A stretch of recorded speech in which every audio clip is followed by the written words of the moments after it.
Hello YouTube, I'm Max, and this is my affirmation video from a book I've been copying called From Poverty to Power by James Allen. And this is the two masters, self and truth, and this is just my affirmation video, so it's just one take. And you can just sit and listen to all this information that I've written here for you to listen to.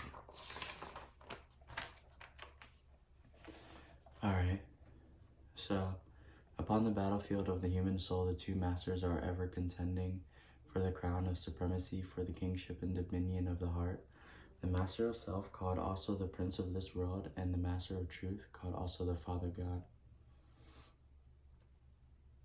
Excuse me.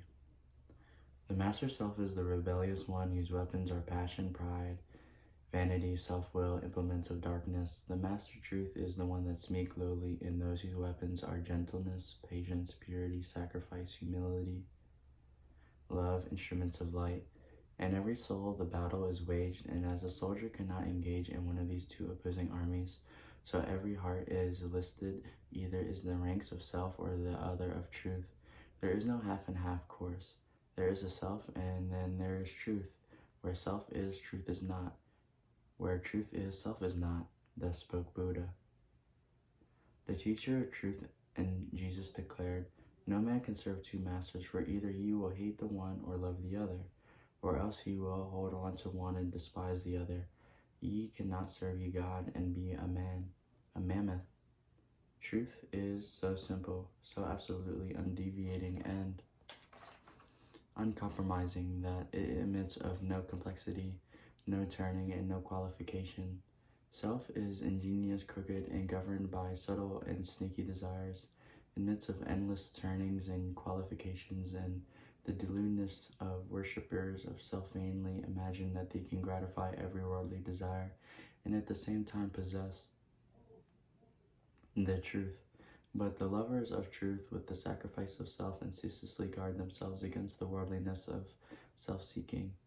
Do you seek to know and realize truth? Then you must be prepared to sacrifice and renounce into the uttermost, for that truth is all its glory can be perceived and known only when the last bit of self has disappeared. Jesus declared that he who would have his disciple must deny himself daily. Are you willing to deny yourself, to give up your lusts or your prejudices or your opinions?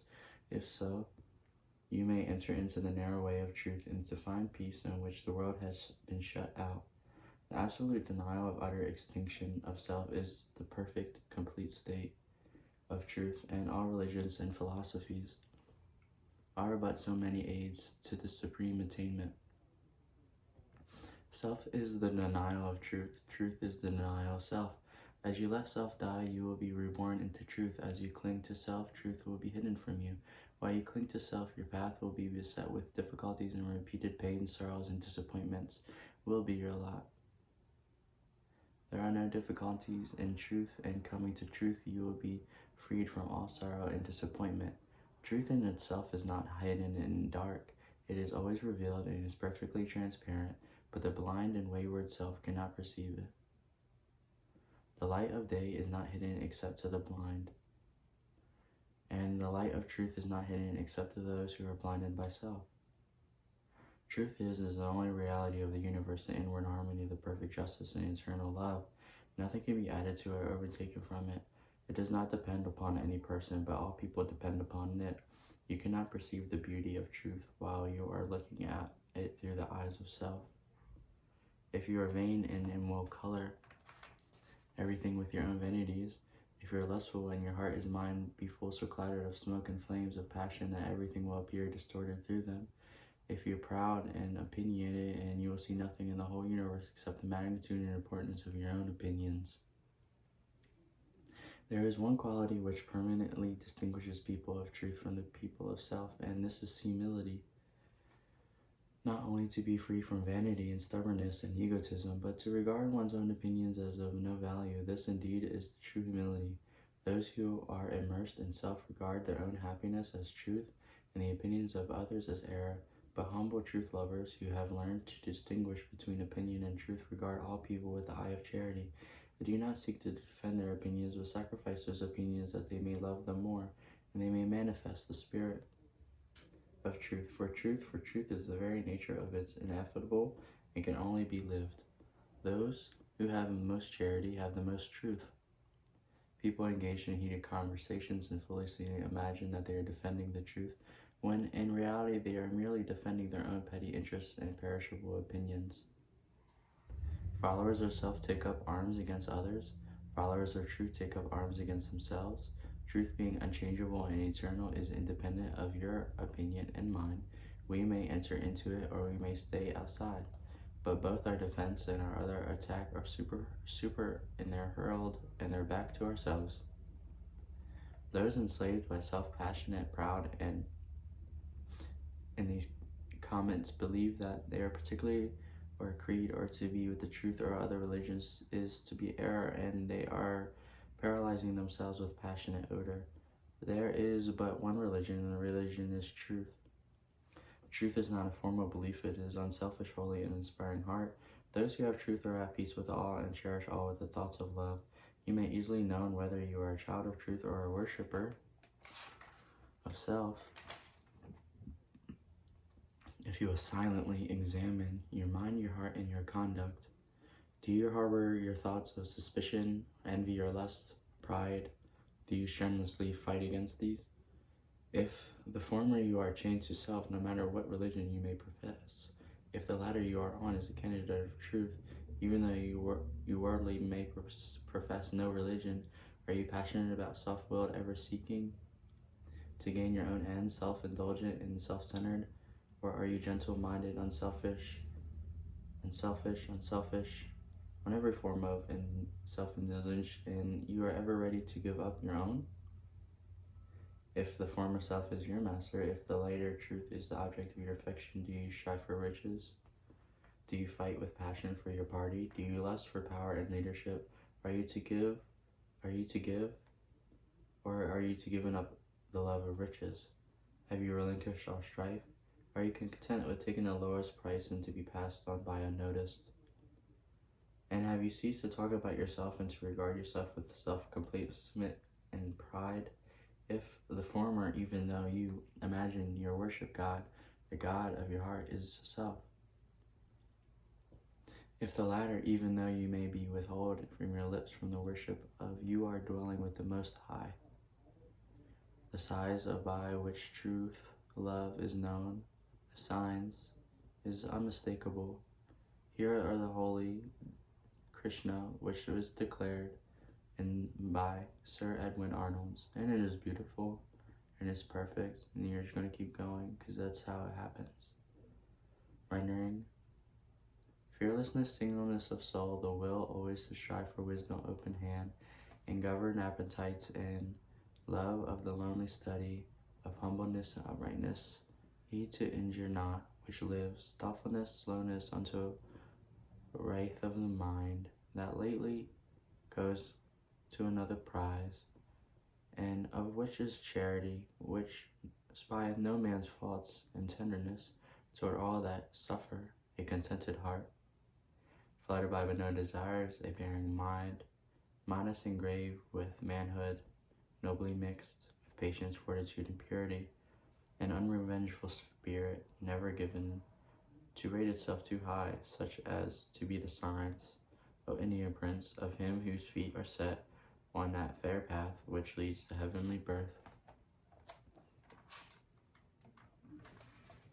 When those lost in the devious ways of error and self have forgotten the heavenly birth, the state of holiness and the truth, they set up artificial standards by which they judge another and to make acceptance and adherence to their own particular ideals, and this is the death of truth. And so much people as divided as one against another, and there is ceaseless strife and enduring sorrow and suffering. Do you seek to realize the birth into the truth? There is only one way. Let self die. All of these lusts, appetites, desires, opinions, limited conceptions, and prejudices to which you have hitherto so tenaciously clung, let them fall before you. Let them no longer hold you in your bondage, and truth will be yours. Cease to look upon your own religion as superior to others, and strive humbly to learn its supreme lesson of charity. No longer cling to the idea of productive or strife or sorrow, or savor them who upon you are a worshipper, into which you must savor, upon which your brother worships in the equal sincerity. I say a lot of words. Look how many words I've said.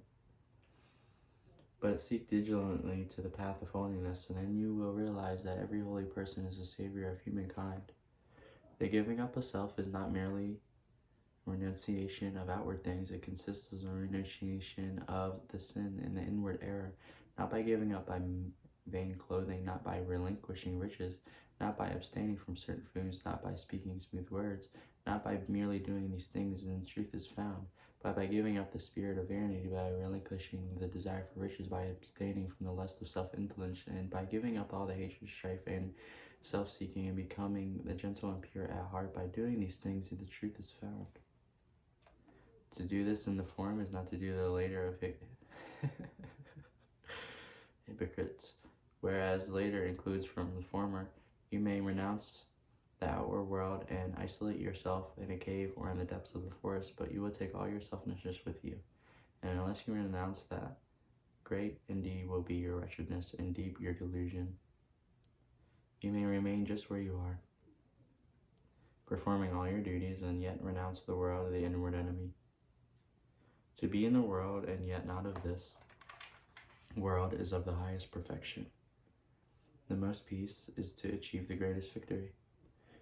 The renunciation of self is the way of truth. Enter the path. There is no grief like hate, no pain like passion, no deceit like sense. Enter into the path, for hath gone to the scent of trends down upon with no offense. As you succeed in overcoming self, you will begin to see the things in their right relations.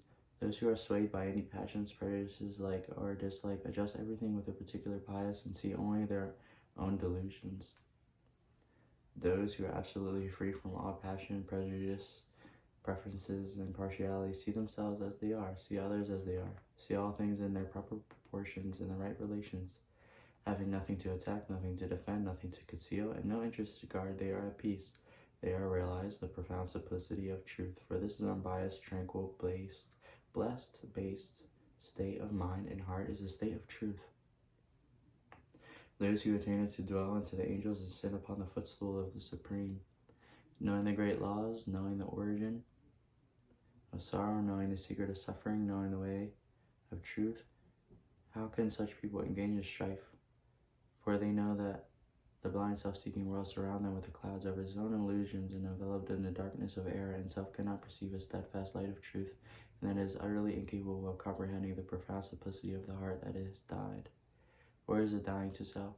Yet it is already known that there is suffering. Ages have piled up the mountains of sorrow, and crushed and burned soul of the world will fly into its final refuge, and that when the ages are completed, everything will come back to the fold of truth. And so they dwell in goodwill, and goodwill towards all, and regard with all tender compassion with their Father that bestows upon their wayward children.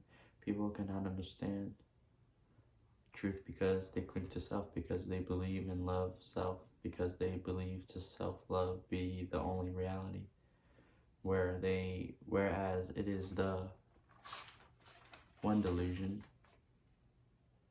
When you cease to believe in love self, or love self-love, you will desert it, and you will fly to truth, and you will find the eternal reality. When people are intoxicated with the wines of luxury and pleasure and vanity and the thirst of life that grows and deepens within them, and they will delude themselves with the dreams of fleshly immortality. But when they come to the reap of the harvest of their own sowing in the pain and sorrow, then they are crushed and humiliated, relinquishing self and all toxins of self, and come out with aching hearts to the one of them immortality, and the immortality that destroys all delusions is the spiritual immortality of truth. People pass from evil to good, from self to truth, through the darkest gates of sorrow, for sorrow and self are inseparable. Only in this peace and bliss and in truth is also sorrow vanquished. If you suffer disappointment, it's because you cherish, and you have been thwarted because someone has not come up to your anticipation. It is because you're clinging to self. If you suffer remorse for your conduct, it is because you have giving your way to self. If you're overwhelmed with jargon and regret because of the attitude of someone else towards you, is because you have cherished self. If you're wounded in an account of what has been done to you or is said to you, it is because you're walking in the painful way of self. All suffering is of self. All suffering ends in truth. All suffering ends in truth. And when you have entered into it and realized the truth, you will no longer suffer disappointment, remorse, and regret and sorrow will flee from you. Self is the only prison that can ever bind the soul. Truth is the only angel that can ever bind the gates and that unroll. And when he comes to call thee, follow fast. His way may be through darkness, but it leads to light at last. The woe of the world is one of its own making. Sorrow purifies and deepens the soil, and the extremity of soil is the prelude of truth. Have you suffered much? Have you sorrowed deeply? Have you pondered seriously upon the problem of life? If you are prepared to wage war against self and to become a disciple of truth, the intellectuals who do not see the necessity for giving up self-frameless endlessness of theories about the universe and call them truth, but if they pursue that direct line of conduct, which is practice of righteousness, will realize the truth which has no place in theory, which never changes. Cultivate your heart, water it continually with unselfish love and deep felt pity, and strive to shut out from all the thoughts and feelings that are not in accordance with love. Return good for evil, love for hatred, gentleness for ill treatment, and remain silent when attacked. So shall you transmute all of your selfish desires into pure gold of love, and self will disappear in truth. So you will walk blamelessly, yoked with the easy yoke of lowliness and clothed with the divine garment of humility. I'm Max. I'm going to take it back.